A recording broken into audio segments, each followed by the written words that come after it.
പാർലമെന്റിൽ തൊഴിലുറപ്പ് നിയമത്തെ അട്ടിമറിച്ച് BBG റാംജി ബില്ല് പാസാക്കിയ ദിവസം അത് കഴിഞ്ഞ് നേരെ പ്രധാനമന്ത്രി മോദിയുടെ കൂടെ ചായ കുടിക്കാൻ പോയ പ്രിയങ്ക ഗാന്ധിയുടെ അനുയായികളാണ് മഹാത്മാഗാന്ധിയുടെ പേര് വെട്ടുകയും തൊഴിലുറപ്പിന്റെ കഥ കഴിക്കുകയും ചെയ്തിട്ട് ഒന്നിച്ച് ചായ കുടിച്ച് ആഘോഷിച്ചവരാണ് മോദിയും പ്രിയങ്ക ഗാന്ധിയും. രാഹുൽ ഗാന്ധി ആണെങ്കിൽ ജർമ്മനിയിൽ ഉല്ലാസയാത്രയിലായിരുന്നു സർ. ജർമ്മനിയിലെ ഏറ്റവും പുതിയ ബൈക്ക് ഓടിച്ച് കളിക്കുന്ന തിരക്കിലായിരുന്നു രാഹുൽ ഗാന്ധി സാർ.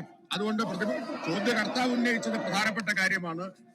കേന്ദ്ര ഗവൺമെന്റ് തൊഴിലുറപ്പിനെ അട്ടിമറിക്കുമ്പോൾ സംസ്ഥാനം ആ തൊഴിലുറപ്പ് പദ്ധതിയെ മുന്നോട്ട് നയിക്കാൻ ഫലപ്രദമായ നടപടികൾ സ്വീകരിക്കാൻ ആരംഭിച്ചിട്ടുണ്ട്.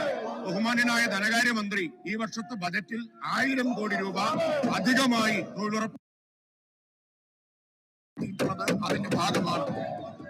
60-40 എന്ന നിലയിൽ കേന്ദ്ര ഗവൺമെന്റ് ഇതിന്റെ ചെലവിന്റെ ഘടന മാറ്റിയിരിക്കുകയാണ്. 100% കേന്ദ്രാവിഷ്കൃത പദ്ധതിയായിരുന്നത് ഇനി മുതൽ 60% കേന്ദ്രത്തിന്റെ വിഹിതം കുറയ്ക്കും എന്ന് മാത്രമല്ല, കേന്ദ്രം അനുവദിക്കുന്ന ബജറ്റ് നോർമറ്റീവ് അലോക്കേഷൻ ആണ്. നേരത്തെ ഡിമാൻഡ് ഡ്രിവൺ ആയിരുന്നു ഈ പദ്ധതി. ചോദിക്കുന്ന ആവശ്യപ്പെടുന്ന എല്ലാവർക്കും ജോലി കൊടുക്കുക എന്നതാണ്. എന്നാൽ ഇപ്പോൾ കേന്ദ്രം അനുവദിക്കുന്നവരുടെ 60% മാത്രമേ കേന്ദ്ര ഗവൺമെന്റ് നൽകുകയുള്ളൂ. അതിൽ കൂടുതൽ തൊഴിൽ സൃഷ്ടിക്കുമ്പോൾ 100% സംസ്ഥാനത്തിന്റെ ബാധ്യതയായി മാറുകയാണ് സർ.